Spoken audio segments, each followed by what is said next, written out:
પ્રભુ ઈસુના સામર્થ્ય નામમાં આપ સર્વને શાલોમ. આવો આજના મનન માટે જોઈશું એફેસીઓને લખેલો પત્ર, તેનો 3 અધ્યાય 20મી કલમને વાંચીશું. હવે જો તેટલા સામર્થ્યવાન છે કે આપણે માંગીએ કે કલ્પે તે કરતાં ઘણું અધિક કામ કરી શકે છે, તેમના સામર્થ્ય અનુસાર કે જે આપણામાં કાર્ય કરે છે. એવું કાર્ય કરી શકે છે એવા પરમેશ્વરને માન મહિમા પ્રાપ્ત થાય. વલાઓ, કૃપા કરીને આ વચનને તમે દરરોજ તમારા મુખથી ઉચ્ચારણ કરતા રહો. પૂરા મનથી તે કહું છું. તમને આ વાત જણાવું છું, એ કોઈ નવું નથી, એક કહાની તરીકે જણાવું છું, સાંભળો. એક સમયમાં એક વ્યક્તિને 12 પુત્ર હતા. તે 12 પુત્રમાંથી એક પુત્ર તેમના ખૂબ જ સારા હતા. તે ન્યાયી હતા, તે ખરા હતા, પરમેશ્વરનું ભયભક્તિમાં જીવન જીવતા, પિતાની આજ્ઞાને માનતા હતા, તે પ્રમાણે જ તેઓ કરતા હતા, માટે પિતાના ખૂબ જ પ્રિય પુત્ર હતા. તે પિતા પણ પુત્રને ખૂબ જ પ્રેમ કરતા હતા. જો કોઈ કામ હોય તો તેમને જ કહેતા હતા. તેનું કારણ શું છે? પહેલાં તો તે આજ્ઞા માનતા હતા, આધીન થતા હતા, જે કામ કહેવામાં આવે કરતા હતા અને ખરું જીવન જીવતા હતા. વળી એટલું જ નહીં, પરમેશ્વરના પણ ભય અને ભક્તિમાં રહેતા હતા. એવા જુવાન છોકરાએ એક દિવસે સ્વપ્ન જોયું. પોતાનું સ્વપ્ન તેના ભાઈઓને જણાવવાથી તેમણે મસ્કરી કરી. તેમના પિતાને કહેવાથી તેઓ બોલ્યા અને અંતમાં આ છોકરાનું સારાપણું અને ભલાઈને જોતા, વળી પિતા પણ તેમને કેટલો બધો પ્રેમ કરે છે તે જોઈને ભાઈઓને ઈર્ષા થવા લાગી. તે છોકરાને વેચી નાખ્યો. 20 ચાંદીના સિક્કામાં વેચી નાખ્યો. હવે તે છોકરાને એક ઘરની અંદર નોકર તરીકે, દાસ તરીકે રહેવું પડ્યું. ત્યાર પછી તે છોકરાની સાથે પરમેશ્વર રહેતા હતા, એટલા માટે તે છોકરાને પ્રમોશન મળ્યું. તેને લાગ્યું, કેટલું સરસ મારું જીવન ઠીક થઈ રહ્યું છે, તકલીફ દૂર થઈ રહી છે. એક નોકર તરીકે આ ઘરમાં હું આવ્યો હતો. મેં ખૂબ જ મહેનત કરી અને પરમેશ્વર મારી સાથે છે, એટલા માટે પ્રમોશન મળી ગયું છે. ખુશ થતા સમયે એ સમયે પરીક્ષા આવી ગઈ. વલાઓ, તમે તમારા જીવનમાં યાદ રાખજો, જ્યારે જીવનની અંદર પરમેશ્વર ઉત્તર આપે છે અથવા તમારા કષ્ટ દૂર થાય છે એવું તમને લાગે, તમને એવું લાગે કે પરમેશ્વર આશીષ આપે છે, અથવા જીવનની અંદર અદ્ભુત ચમત્કાર તમે જુઓ, જીવનની અંદર તમને આનંદનો સમય પ્રાપ્ત થાય, ત્યારે શૈતાન તમારી ઈર્ષા કરે છે. તમે ખુશ થાવ તે વાત તેને બિલકુલ પસંદ નથી. તમે પૂરા મનથી હસ્યા, શાંતિથી જીવો છો, આનંદપૂર્વક જીવો છો, મારે બધું સારું છે એવું તમે બોલ્યા એટલે બસ તેનાથી એને ગુસ્સો આવે છે. અરે, બધું સારું છે એમ કહેશો? જુઓ, હવે હું શું કરું છું એમ વિચાર કરીને તમારી ઉપર હુમલો કરવાનો પ્રયાસ કરે છે. એ જ રીતે આ જુવાનના જીવનમાં એક ભયંકર પરીક્ષણ દ્વારા હુમલો કર્યો. તે હુમલો શું હતો કહીએ તો, તે જ્યાં આગળ કામ કરતો હતો તે જગ્યાએ તે એક સ્ત્રી હતી. તેણે તેની પર આંખ લગાવી, તેને કહ્યું, મારી સાથે પાપ કર. પણ જુઓ, આ ન્યાયી માણસ પોતાની નોકરી ગુમાવવા માટે પણ તૈયાર થઈ ગયો, પરંતુ પોતાનું કેરેક્ટર ગુમાવવા માટે તે બિલકુલ તૈયાર ના થયો. અને જ્યારે તેની ઈચ્છા પ્રમાણે ના થયું ત્યારે તે સ્ત્રીએ તેની સાથે વેર વાળવા માંગતી હતી, દુશ્મની કરી. તે તો સહજ વાત છે. તમે જે વિચાર્યું છે એમ ના થવાથી તમારામાં એક પ્રકારનો ક્રોધ આવે છે. તમે જે વિચાર્યું એમ ના થવાથી, તમે જે ચાહ્યું એમ ના થવાથી એક પ્રકારનો ગુસ્સો આવે છે. જેની સાથે આવું થયું તેને માટે બદલો લેવાનો પ્રયાસ કરો છો. હવે તે સ્ત્રીએ પણ એમ જ કર્યું. મારે તેનો બદલો લેવો છે. જુઠ્ઠા એવા આરોપો તે છોકરા ઉપર તેણે જાણી જોઈને નાખ્યા હતા. તેને જેલમાં નાખવામાં આવ્યો. તે જુવાન છોકરો તો હવે બિલકુલ નિર્દોષ હતો. અન્યાયથી તેને જેલમાં નાખવામાં આવ્યો. મારાથી શું ભૂલ થઈ છે કે મને જેલમાં નાખવામાં આવ્યો? મેં શું અપરાધ કર્યો છે કે આ રીતે મને જેલની અંદર નાખવામાં આવ્યો છે? એમ વિચારીને નિરાશ ના થયો. વાલા ભાઈઓ બહેનો, સાંભળો, માની લો તમે ભૂલ કરીને કેટલાક લોકોએ તમારી નિંદા કરી, ત્યારે નિરાશ થાવ એ બરાબર છે. મારી ભૂલ હતી એટલા માટે તેમણે આવું કર્યું છે. મેં પોતે પાપમય કામ કર્યું એટલે આવું થયું. એમ વિચાર કરીને તમે નિરાશ થઈ શકો છો અથવા હતાશ થઈ શકો છો. પરંતુ અસલી અને ખરી આત્મિકતા શું છે? તમે ભૂલ ના કરી હોય તો પણ, તમે ધાર્મિકતાથી જીવન જીવતા હોય, તમે સચ્ચાઈથી જીવન જીવતા હોય, તમે ખરાઈથી જીવન જીવતા હોય, કેટલાક લોકો જૂઠ્ઠો આરોપ મૂકે અને તમારી નિંદા કરે, ત્યારે નિરાશ થયા વગર, બિલકુલ હતાશ થયા વગર, બિલકુલ વ્યાકુળ થયા વગર જ્યારે તમે પરમેશ્વરની સેવા કર્યા કરો છો, એ જ ખરેખર અદ્ભુત આત્મિકતા છે. જ્યારે બધું જ તમારે અનુકૂળ હોય ત્યારે પરમેશ્વરની સેવા કરવી, તેમાં કોઈ મોટી વાત નથી વાલાઓ. તે દિવસે શૈતાને પરમેશ્વરને કહ્યું, અયુબ તમારી ઉપાસના એમને એમ નથી કરતા, તમે બધું જ આપ્યું છે. તેમણે જે કંઈ ચાહ્યું તમે આપ્યું છે. તમે સંતાનો આપ્યા છે, કેટલી ધન સંપત્તિ આપી છે, સારી તંદુરસ્તી આપી છે, આટલા બધા બાળકો આપ્યા છે, તો તમારી ઉપાસના કેમ ના કરે? ધન્યવાદ ધન્યવાદ કરશે. પણ જ્યારે તમે લઈ લેશો ત્યારે તેનું ખરું સ્વરૂપ બહાર આવશે. વાલાઓ, આ રીતે શૈતાન વિચાર કરતો હોય છે. પરંતુ પરમેશ્વર શું સાબિત કરવા ચાહતા હતા કે અયુબ અસલી અને ખરો આત્મિક છે. કેવળ મેં તેને આશીષ આપ્યો છે એટલે જ મારી ઉપાસના નથી કરતો. જો તેના જીવનમાંથી આશીર્વાદો દૂર કરી દેવામાં આવે તો પણ તે મારી ઉપાસના કરતો જ રહેશે. અરે ના પ્રભુ, એવું નથી પ્રભુ. આવો આપણે પરીક્ષા કરીએ. હું તને અનુમતિ આપું છું, જા. પરમેશ્વર પાસેથી અનુમતિ લઈને શૈતાન આવીને અયુબને કેટલા બધા દુઃખોમાં નાખ્યો આપણે સૌ જાણીએ છીએ. તેનું જે કંઈ હતું સર્વસ્વ લઈ લીધું, તેના પ્રાણ સિવાય. અયુબે જ્યારે પોતાનું સર્વસ્વ ગુમાવ્યું, તેને કારણ ખબર નહોતું. ધન સંપત્તિ કેમ ગુમાવી તેનું કારણ ખબર નથી. સ્વાસ્થ્ય કેમ ગુમાવ્યું તેનું કારણ ખબર નથી. કોઈ કારણ વગર સ્વાસ્થ્ય ગુમાવ્યું, કોઈ કારણ વગર સંપત્તિ ગુમાવી, કોઈ પણ કારણ વગર સર્વ સંતાનો ગુમાવ્યા, બધું જ ગુમાવ્યું. ત્યારે અયુબે કહ્યું, યહોવાએ આપ્યું અને યહોવાએ લીધું છે, તેમને મહિમા હો. કેમ આપણે વારંવાર અયુબના વિષયમાં સ્મરણ કરીએ છીએ? કેમ કે અસલી અને ખરી આત્મિકતાનું સાચું ઉદાહરણ છે અયુબ. જ્યારે તમે ભૂલ કરો છો, ઘણા બધા લોકો તમને જોઈને તમારી નિંદા કરી શકે છે, મસ્કરી કરી શકે છે, નીચું મોં કરીને બોલી શકે છે. ત્યારે નિરાશ થવું મોટી વાત નથી. સામાન્ય રીતે નિરાશ થવાય. પરંતુ જ્યારે તમે કોઈ ભૂલ નથી કરી, જ્યારે કોઈ અપરાધ નથી કર્યો, જ્યારે કોઈ તમારા વિશે ખોટી વાત કરે, નિંદા કરવાનો પ્રયાસ કરે, આરોપ મૂકવાનો પ્રયાસ કરે, તમારા વિશે જૂઠી વાત ફેલાવવાનો પ્રયાસ કરે, ત્યારે ધીરજની સાથે પરમેશ્વરની જેમ ભૂતકાળમાં તમે આરાધના કરી એ જ રીતે ઉપાસના કરતા રહેવું, આત્મિકતા સાથે જીવન જીવતા રહેવું. એ જ ખરા આત્મિક વ્યક્તિનું લક્ષણ છે. વલ્લભ, એક દિવસે એક સેવક સુવાર્તા પ્રચાર કરવા માટે ગયા.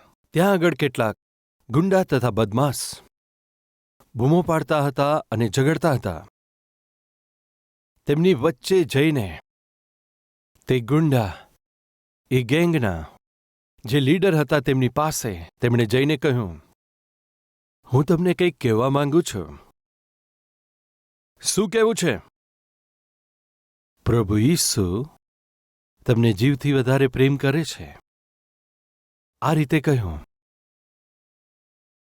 ત્યારે તે ગેંગના લીડરે કહ્યું, હવે તેનાથી વધારે પ્રભુ ઈસુને વિશે જો વાત કરી છે તો તેની પાસે એક બટન ચાકુ હતું. તે બટન દબાવ્યું ત્યારે ચાકુ બહાર આવ્યું.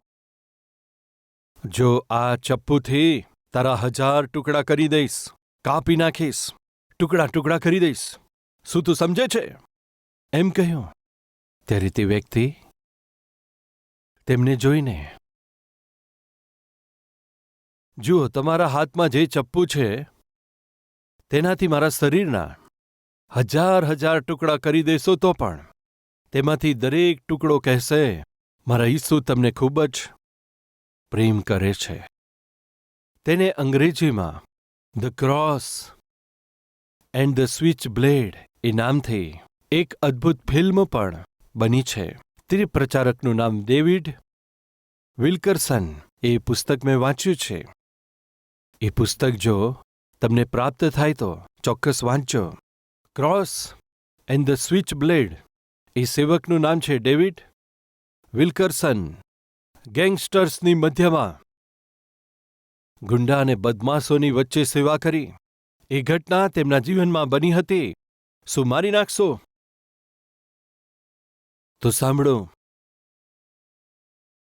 જો તમે મારા 1000 ટુકડા કરશો તો પણ દરેક ટુકડો એમ કહેશે, ઈસુ તમને જીવથી વધારે પ્રેમ કરે છે. તમે મને મારી નાખશો એમ વિચાર કરીને મારા હૃદયમાં જે સુવાર્તા છે તે જોઈને સંતાડીને ભાગી જનાર તેઓ બિલકુલ હું નથી.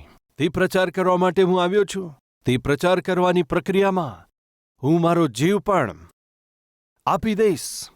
આજે પ્રભુને માટે ગવાહી તરીકે જીવવું, નાસી જવું નહીં. વાલાઓ, જ્યારે આપણે પ્રભુને ઉદ્ધારકર્તા તરીકે સ્વીકારીએ છીએ, તે ઉદ્ધારકર્તાના પ્રેમનો અનુભવ કરનારા આપણે, ઉદ્ધારકર્તાએ આપેલા ઉદ્ધારના આનંદનો અનુભવ કરનારા આપણે, તે ઉદ્ધારકર્તા વિશે સાક્ષી આપવામાં, તે ઉદ્ધારકર્તાએ આપેલી સેવાની અંદર જો રૂકાવટો આવે અથવા વિરોધો થાય અથવા નિંદા કરવામાં આવે, ત્યારે જે વ્યક્તિ નાસી જાય છે તે બિલકુલ સેવક નથી. નાસી જનાર વ્યક્તિ આત્મિક તરીકે બિલકુલ નથી. યુસુફની ઉપર અન્યાયપૂર્વક આરોપ મૂકવામાં આવ્યા પણ નાસી ના ગયા. ડરપોકની જેમ નિરાશ ના થયા. માનસિક તરીકે તૂટી ના ગયા. બિલકુલ વ્યાકુળ ના થયા. તેમને લઈ જઈને જેલમાં નાખવા છતાં ત્યાં પણ યુસુફે પરમેશ્વરનું કાર્ય ચાલુ રાખ્યું. તે રડ્યો નહીં. કોઈ પણ જગ્યાએ યુસુફ રડતો દેખાયો હોય તો જણાવો. શું ક્યાંય દેખાય છે? પરંતુ બાઇબલમાં શું છે જાણો છો? યુસુફને તો બેડીઓમાં ખૂબ જ દુઃખ ઉઠાવવું પડ્યું. એ બેડીઓને લીધે ખૂબ જ દુઃખી થયો વ્યક્તિગત રીતે, જ્યારે તે એકલો હતો ત્યારે. પરંતુ બહાર આવ્યા પછી પરમેશ્વરને માટે હિંમતપૂર્વક જીવ્યા. યસ, ઘણીવાર આપણે આપણા જીવનમાં પરમેશ્વરની આગળ વ્યક્તિગત રીતે રડીએ છીએ, આંસુ સારીએ છીએ, પરમેશ્વરને કહીએ છીએ. એ તો આપણા જીવનની અંદર બનનારી અંતર્ગત પ્રક્રિયા છે. પરંતુ બહાર આવ્યા પછી યુસુફ તો બંદીખાનામાં પણ પરમેશ્વરના સંતાન તરીકે જીવ્યા. કારણ શું છે? આવો આપણે જોઈએ. તેની સાથે અન્યાય થયો હતો. તેના પર જૂઠા આરોપ મૂક્યા હતા. અન્યાયથી બંદીખાનામાં નાખવામાં આવ્યો હતો. યુસુફ વિશે જે લખવામાં આવ્યું છે આવું વાંચીએ. 39મી કલમ. તેણે પોતાની પત્નીની એ વાતો સાંભળીને, તારા ચાકરે મારી સાથે આ પ્રમાણે કાર્ય કર્યું છે. યુસુફના સ્વામીએ તેને પકડી લઈને બંદીખાનામાં, જ્યાં આગળ રાજાના ગુનેગારોને બંધ કરવામાં આવ્યા હતા, ત્યાં નાખ્યો. હવે તે એ બંદીખાનામાં રહ્યો. પરંતુ આ શબ્દ અદ્ભુત છે. પરંતુ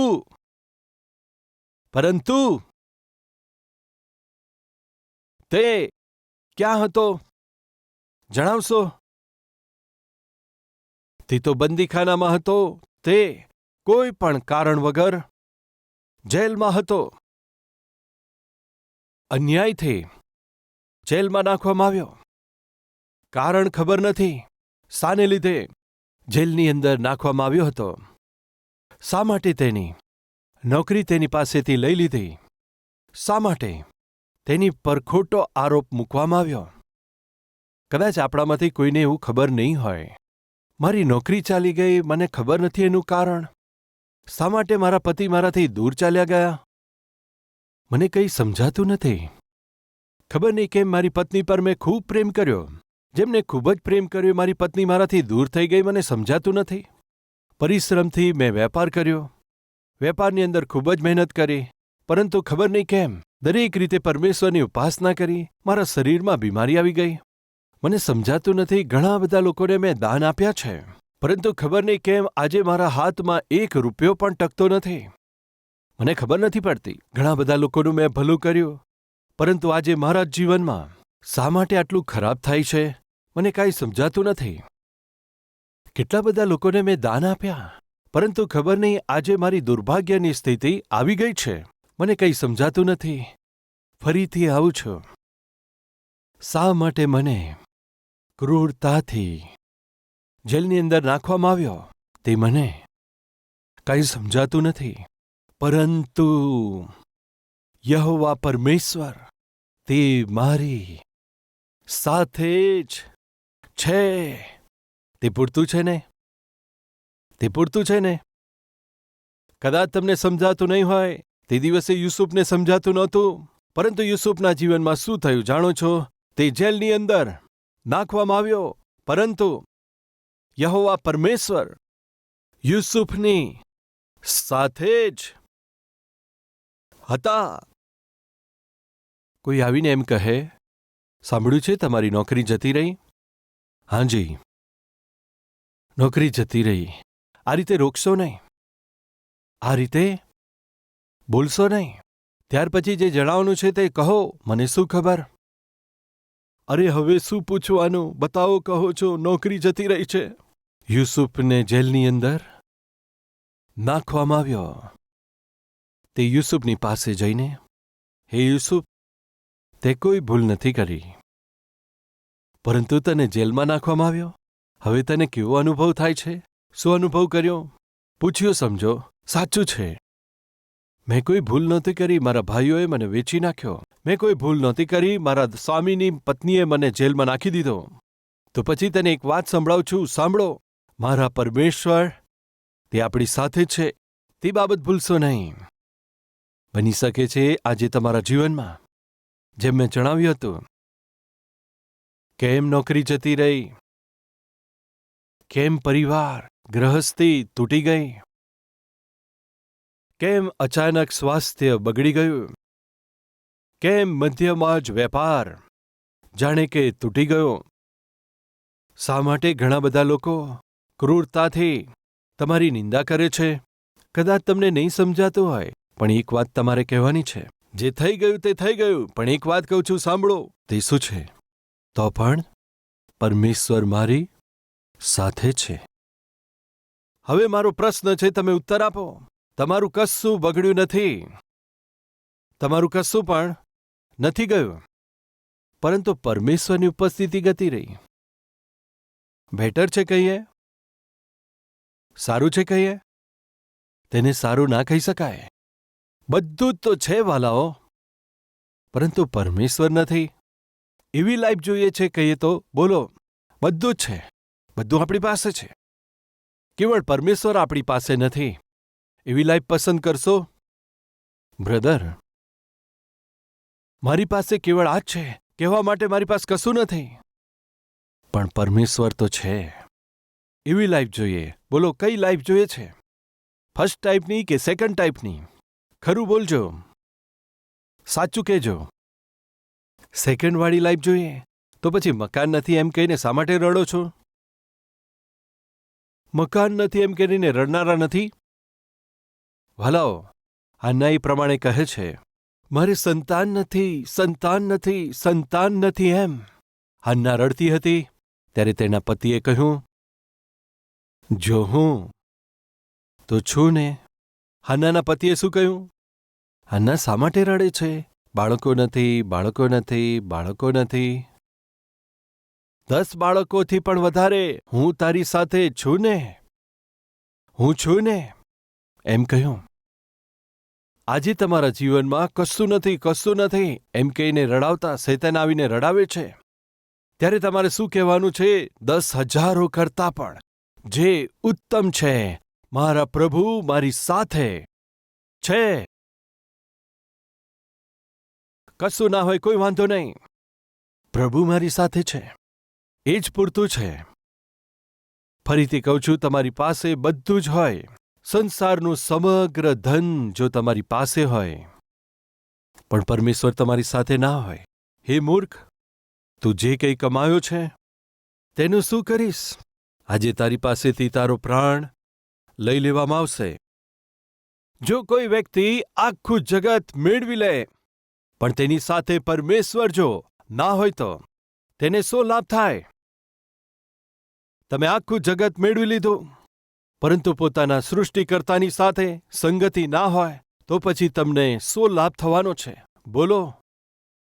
ધનવાનની પાસે બધું જ હતું, અમીર માણસ પાસે બધું જ હતું.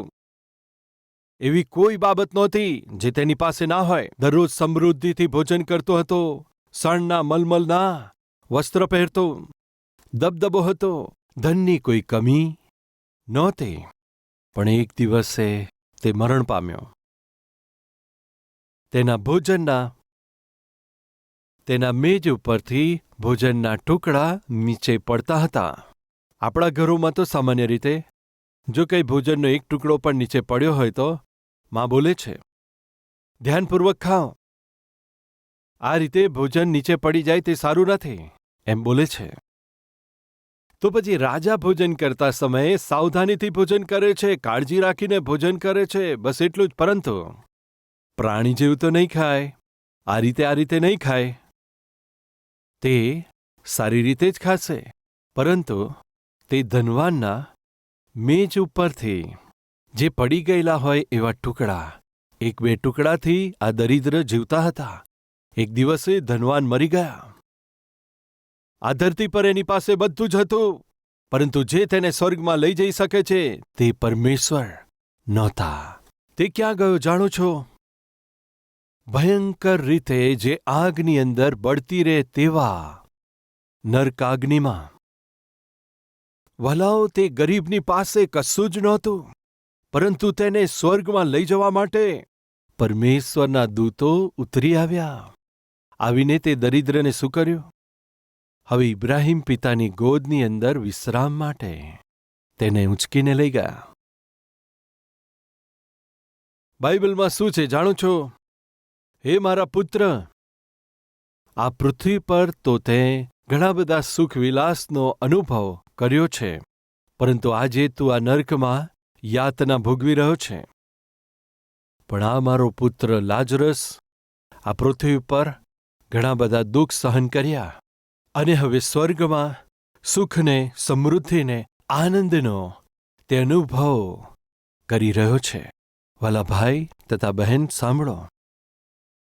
તેને બંદીખાનામાં નાખવામાં આવ્યો, પરંતુ તે બંદીખાનામાં યુસુફની સાથે બીજા કોણ હતા? સમજી ગયા વાલાઓ? તમે જે કોઈ કઠણ પરિસ્થિતિમાં હોય, કષ્ટદાયક એવી પરિસ્થિતિમાં હોય, પણ પરમેશ્વર તમારી સાથે હોય તે એ જ પૂરતું છે. તમે સમજો છો? પરમેશ્વર તમારી સાથે હોય એટલું જ પૂરતું છે. તમારી સમસ્યાના સમાધાનને પરમેશ્વર પોતે આપશે. યુસુફ તો જેલમાં હતો, પરંતુ એ વાત મને ખૂબ ગમે છે. યુસુફ ક્યાં હતા? અભાગ્ય એવી સ્થિતિમાં યુસુફ પહોંચી ગયા. દુઃખદાયક સ્થિતિમાં તે પહોંચી ગયા. બહાર હવે નીકળશે કે કેમ તેને એ વિશે ખબર નથી, પરંતુ યહોવા યુસુફની સાથે હતા. તમે ગમે તેટલી કઠિન સ્થિતિમાં હોય, દુઃખદાયક સ્થિતિમાં હોય, ડર અને ભયની સ્થિતિમાં હોય, તમારે શું કહેવાનું છે જાણો છો? તો પણ પરમેશ્વર મારી સાથે છે. એ જ તમને બળ આપશે, એ જ તમને હિંમત આપશે, એ જ તમને ઉજળું ભવિષ્ય આપશે. ના ભૂલશો, યુસુફને અન્યાયથી, કઠોરતાથી જેલમાં નાખી દેવામાં આવ્યો. યુસુફ રડ્યા નહીં, ઉદાસ ન થયા, પરમેશ્વર પર આરોપ ના મૂક્યો. હું સારું જીવન જીવ્યો, પ્રભુ મને આવું ઇનામ તમે આપ્યું છે, પ્રભુ મારું શું કરી દીધું, એમ ના કહ્યું. શા માટે? જે તેને આશીષિત કરી શકે છે, જે તેને ઊંચા ઉઠાવી શકે છે, સર્વ નિંદા કરનારા લોકોથી પણ અધિક ઊંચા એવા સ્થાન પર લઈ જનારા પરમેશ્વર તેની સાથે છે. એ વાતને ભૂલશો નહીં. આજે જે નિંદા તમારી ઉપર છે, તમારા દુઃખથી વધારે, બીમારીથી વધારે, એ મહાન પરમેશ્વર તમારી સાથે છે. તે સત્યને ના ભૂલશો.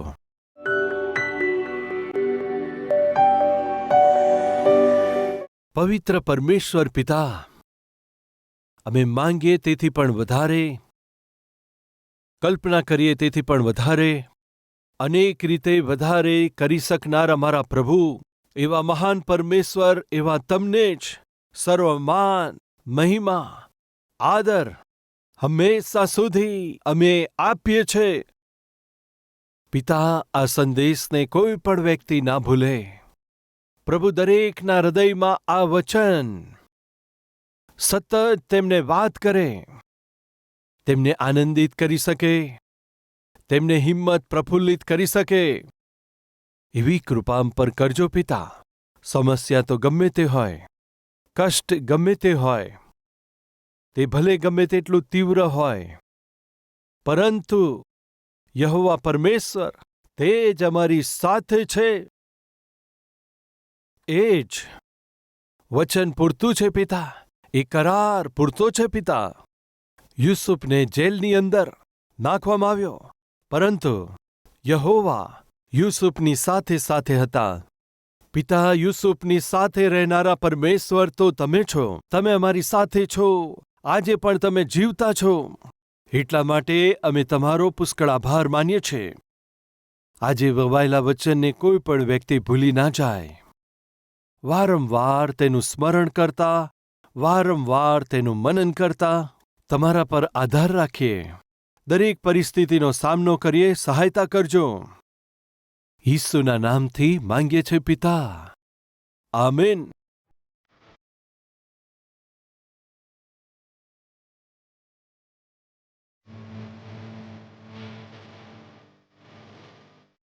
અમારું address Calvary, post box number 30, Kukatpally, Hyderabad 72.